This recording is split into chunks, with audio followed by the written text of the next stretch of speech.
Cette histoire commence comme celle de Coluche. C'est l'histoire d'un mec. C'est l'histoire d'un mec et pas d'autre chose. C'est pas l'histoire d'une fille. C'est pas l'histoire d'un transgenre.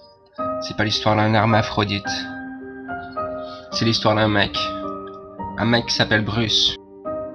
Comme toute histoire, au début tout va bien. Il est né dans les années 80, le jour a pas d'importance. Il est né le même jour que son frère jumeau. Au bout de quelques mois, Bruce est diagnostiqué d'une malformation qui empêche son pénis de se décaloter. Absolument rien de grave en soi. Les parents décident de les faire circoncire, lui et son frère. Mais les parents ne savaient pas que le chirurgien n'utilisait pas un mode opératoire traditionnel à l'aide d'un scalpel, mais un système d'abrasion par le feu. Le résultat fut désastreux. Le pénis de l'enfant est brûlé et détruit. Les parents étaient dévastés. Ils se demandaient comment leur enfant supporterait de vivre sans pénis. La mère tomba sur une émission à la télévision, sur un psychanalyste, un certain John Money, spécialisé dans la biologie du genre et l'identité sexuelle. Il apparaît être charismatique, intelligent et compétent, et il avait aussi le respect et l'estime de ses pairs.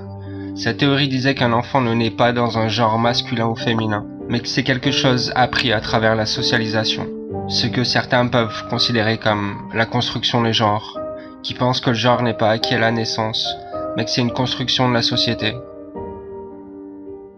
Les parents de David pensèrent que le psychiatre était la solution idoine pour leur fils. Lors d'une rencontre à l'hôpital, celui-ci décida que le meilleur pour leur fils était d'être éduqué comme une fille. On peut se demander comment un mec qui a passé 10 ans dans une université pour arriver à ce genre de conclusion. Mais le fait est que la décision a été prise. Les parents changèrent le prénom de Bruce en Brenda. À l'âge de 2 ans, on lui retira les testicules. On lui donnait des poupées avec lesquelles il pouvait jouer, des robes à porter, sans jamais lui dire quoi que ce soit à propos de son accident. Brenda et son frère avaient rendez-vous chaque année avec le docteur Money, qui pouvait constater les progrès. Tout cela était comme une expérience pour lui, où il pouvait constater si sa théorie était valable. Mais il se renda compte rapidement que Brenda avait plus de traits masculins que féminins. Son frère lui prêtait les jouets parce que Brenda préférait les jouets des garçons, et voulait jouer à des jeux que les garçons jouent naturellement. Brenda n'a montré aucun signe qui la ferait passer pour une personne de sexe féminin. Si Brenda n'acceptait pas son genre, cela décrédibiliserait les théories du docteur et son livre à propos du genre en tant que construction sociale. Dès l'âge de 7 ans, les jumeaux ont été sujets à des expériences de plus en plus sexuelles. Le docteur les faisait jouer des rôles, mettant Brian derrière Brenda pour qu'il se frotte contre les fesses de Brenda.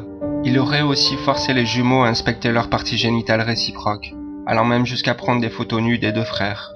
Jusqu'à son adolescence, le docteur essaya de convaincre Brenda de se faire opérer pour que son sexe ressemble plus à celui des filles. Mais Brenda refusa et signifia à sa mère qu'il préférerait mourir que de revoir ce docteur. C'est à ce moment-là que la mère a jugé bon de dire toute la vérité. Le père a pris Brian avec lui. La mère a pris Brenda, séparément, pour leur annoncer la nouvelle. Quand Brenda apprit que c'était un garçon, un soulagement énorme l'envahit. Il était heureux. Son frère, lui, était choqué, traumatisé d'apprendre que sa sœur était en fait son frère. Cet événement marquant pour Brian le conduira finalement à la schizophrénie et s'est détaché progressivement de son frère. Brenda décida d'être ce qu'il est, c'est-à-dire un homme, et décida de s'appeler David. La personne socialement isolée qu'il était regagna confiance. Il commença un traitement à base de testostérone pour contrecarrer le traitement hormonal du psychiatre. 2 opérations ont été nécessaires pour reconstruire son pénis et enlever les excroissances mammaires dues au traitement. David rencontra une femme, nommée Jane Fontaine, qui deviendra sa femme, avec qui il a eu 3 enfants. David essaya de retrouver le docteur et fut très étonné d'apprendre que celui-ci se vantait du succès de l'expérimentation, alors que rien ne peut être plus éloigné de la vérité. David renoue contact avec son frère Brian pour qu'il puisse dénoncer ce docteur et ses méthodes, pour que de telles expérimentations ne puissent se reproduire. En 2002, Brian est retrouvé mort suite à une overdose d'antidépresseurs. David devait faire face à plusieurs problèmes, la mort de son frère et la perte de 65 000 $ suite à une arnaque. Il s'est retrouvé sans travail, s'en est suivi des problèmes de couple, et sa femme demanda le divorce. Le 5 mai 2004, David conduisit jusqu'au parking d'un supermarché, sortit son fusil à pompe et retourna l'arme contre lui. Il avait 38 ans.